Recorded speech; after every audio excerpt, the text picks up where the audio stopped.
Is the age of revolution. जो age of revolution था वो 1830 से 1848 के बीच में हुआ था, और ये रिवॉल्यूशन जो थे वो लिबरल्स ने किए थे। और फर्स्ट रिवॉल्यूशन था जुलाई रिवॉल्यूशन और सेकंड था ग्रीक वॉर ऑफ इंडिपेंडेंस। तो जो जुलाई रिवॉल्यूशन था वो जुलाई 1830 को हुआ था, और जो 1815 के बाद जो बर्बन किंग्स रूल कर रहे थे उनको लिबरल रिवॉल्यूशनरी ने हटा दिया था, और कॉन्स्टिट्यूशनल मोनार्की स्टैब्लिश हो गई थी जिसके किंग थे लुइस फिलिप। और मैटरनिक जो थे ऑस्ट्रेलियन लीडर, उन्होंने एक स्टेटमेंट दी थी, व्हेन फ्रांस सीजेस the rest of the Europe catches cold. इस स्टेटमेंट का मतलब है जब फ्रांस सीखता है तो पूरे यूरोप को सर्दी हो जाती है। तो वो इस स्टेटमेंट के थ्रू ये बताना चाहते थे कि जब फ्रांस में कोई भी रिवॉल्यूशन होता है तो वो पूरे यूरोप में फैल जाता है। सेकेंड है ग्रीक वॉर ऑफ इंडिपेंडेंस। जो ग्रीक वॉर ऑफ इंडिपेंडेंस था वो 1821 में स्टार्ट हुआ था, और ग्रीक जो था वो ऑटोमन एम्पायर का पार्ट था 15th सेंचुरी में। फिर फाइनली ट्रीटी ऑफ कंस्टेंटिनोपल होती है 1832 में, और ग्रीस को एक इंडिपेंडेंट नेशन रिकॉग्नाइज कर दिया जाता है।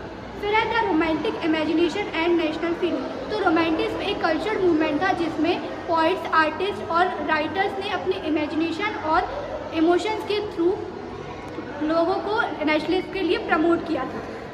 फिर है जर्मन फिलोसफर, जो जर्मन फिलोसफर थे जॉन गॉटफ्रीड हर्डर। उनको लगता था कि नेशन की आइडेंटिटी उसकी फोक सॉन्ग, फोक डांस और फोक पोइट्री के थ्रू ही होती है। फिर 18th सेंचुरी में 3 कंट्रीज थी जो ग्रेट पावर्स में थी, रशिया, प्रूशिया और ऑस्ट्रेलिया।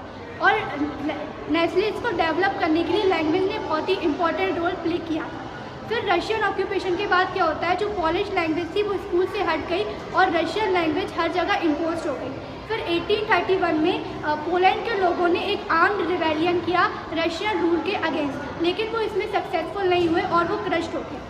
फिर hunger, hardship and popular revolt. फिर 1830 में क्या होता है, यूरोप के कई पार्ट्स में पॉपुलेशन बहुत बढ़ जाती है और वहाँ पे लोग अनएम्प्लॉयमेंट हो गए थे, और लोग ग्रेन्स का प्राइस ही बहुत बढ़ गया था।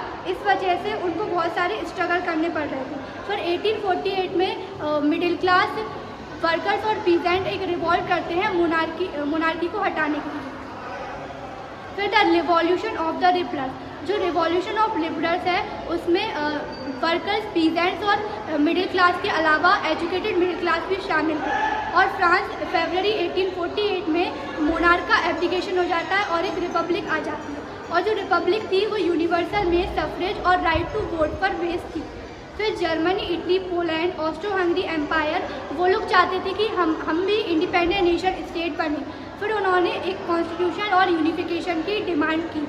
फिर 18 मई 1848 को 831 इलेक्टेड रिप्रेजेंटेटिव जो कि सेंट पॉल चर्च में जाते हैं जहाँ पे फ्रैंकफर्ट पार्लियामेंट हुआ था, और वहाँ पे फ्रेडरिक वेलम फोर्ट जो कि प्रूशिया के किंग थे उनको क्राउन ऑफर की जाती है, लेकिन वो रिजेक्ट कर देते हैं और वो दूसरे मोनार्क के साथ मिलकर इलेक्टेड असेंबली को बंद कर देते हैं, और जो ये फ्रैंकफर्ट पार्लियामेंट था वो बंद हो जाता है। और ये जो है वो चर्च है सेंट पॉल का, और यहाँ पे फ्रैंकफर्ट पार्लियामेंट है। ये सारे मेंस और ये वुमेन्स है। यहाँ पर मेंस को राइट है कि वो बोल सकते हैं, लेकिन वुमेन्स को राइट नहीं है कि वो बोल सकती है, वो सिर्फ देख सकती है। फिर 1848 में क्या होता है, जो ऑटोक्रेटिक मोनार्की थे सेंट्रल और ईस्टर्न यूरोप के, वो चाहते थे कि जो वेस्टर्न यूरोप में 1850 से पहले चेंजेस हो चुके वो फिर से